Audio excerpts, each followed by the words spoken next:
ஹாய்ங்க, எல்லாருக்கும் காலை வணக்கங்க. எல்லோரும் எப்படி இருக்கிறீங்க? எல்லோரும் சமைச்சிட்டிங்களா? நான் இப்போ சமைச்சிட்ருக்குறேங்க. நம்ம வீட்டில் இன்றைக்கி என்ன சாப்பாடுனா, குக்கரில் சாப்பாடு வச்சுக்கிறேங்க. இங்கே முட்டை வெவிச்சு அவிய போட்டிருக்குறேங்க. நெக்ஸ்ட்டு இன்றைக்கி தக்காளி குழம்பு வைக்கலான்ட்டு இருக்கிறேங்க. சரி வாங்க, தக்காளி குழம்பு எப்படி செய்கிறதுன்னு பார்க்கலாம். நான் எப்படி செய்கிறதுன்னு பார்க்கலாங்க. ஜாரில் தேங்காய் இருக்குதுங்க, அரை மூடி தேங்காய், பட்டை, கசகசா, கிராம்புங்க, அடுத்து சோம்பு, பொட்டுக்கடலை தேவைன்னா கொஞ்சம் போட்டு அரைச்சிக்கலாங்க. எண்ணெய் காய்ஞ்சதும் கல்பாசி போட்டாச்சுங்க. அடுத்து கடுகு,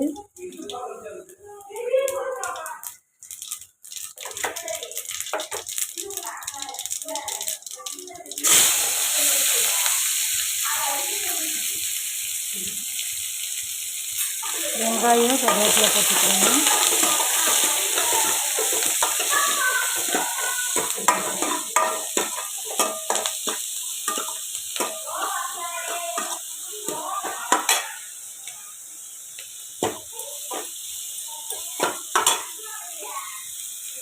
தக்காளி போட்டுக்கலாங்க.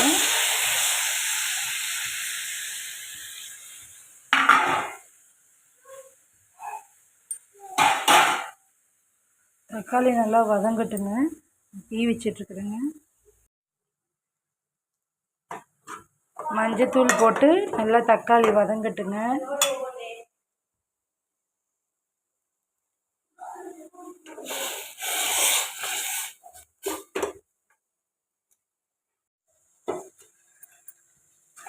தக்காளி வதங்கிடுச்சுங்க.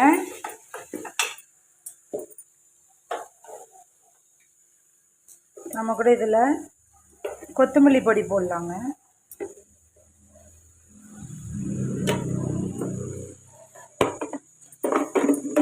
அப்புறம் வரமிளகாய் பொடி போட்டுக்கலாங்க, அரை ஸ்பூனு. தண்ணி ஊற்றி கொதிக்க வைக்கலாங்க.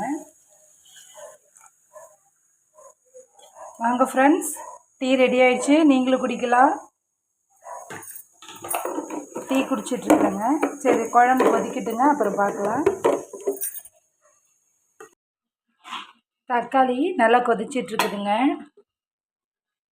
அப்புறம் இங்கே நம்ம தேங்காயில் மசாலா அரைச்சி வச்சோம் இல்லைங்க, அதை ஊற்றிக்கலாம்.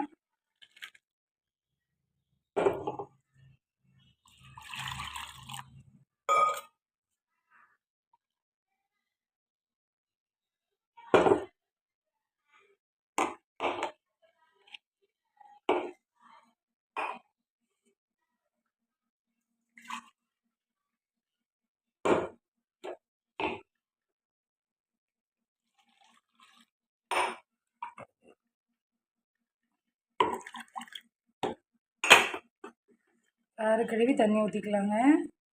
இந்த குழம்பு வந்து நமக்கு தேவையான திக்னஸ் தாங்க. ரொம்ப கெட்டியாகவும் வேண்டாம், ரொம்ப தண்ணியாகவும் வேண்டாங்க. நான் இன்னும் கொஞ்சம் தண்ணி சேர்த்திக்கிறேங்க.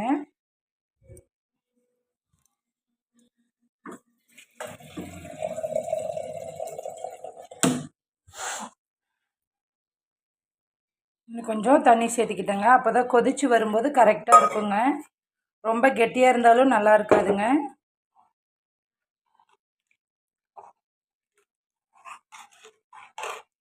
இப்போ நாம் இந்த குழம்புக்கு தேவையான உப்பு சேர்த்திக்கலாங்க. சரி, கொதிக்கட்டுங்க, அப்புறம் பார்க்கலாம். குழம்பு கொதிச்சிட்ருக்குதுங்க.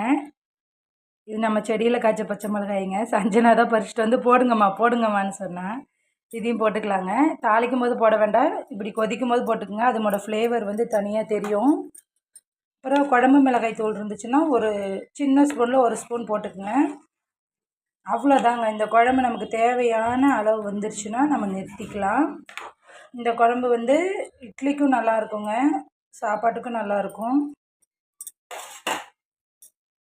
குழம்பு அவ்வளோதாங்க, ரெடி ஆயிடுச்சுங்க. கொத்தமல்லி தழை இருந்தால் கொத்தமல்லி தழை தூவி இறக்கிக்குங்க. முட்டை வேக வச்சு தொளிச்சு வச்சுருந்தேங்க, அதையும் நான் குழம்பு கூட சேர்த்திக்கிறேங்க. அவ்வளோதாங்க ஃப்ரெண்ட்ஸ். நம்ம வீடியோ உங்களுக்கு பிடிச்சிருந்துச்சுன்னா லைக் பண்ணுங்கள், ஷேர் பண்ணுங்கள், கமெண்ட் பண்ணுங்கள். எல்லோரும் வாங்க நம்ம வீட்டில் சாப்பிட்லாம். இன்றைக்கி நம்ம வீட்டில் இதாசங்க மெனு. சரி, ஓகேங்க, பாய்ங்க. நெக்ஸ்ட் வீடியோவில் பார்க்கலாம். தயவு செஞ்சு சப்ஸ்கிரைப் பண்ணுங்கள். ஓகே, பாய்ங்க.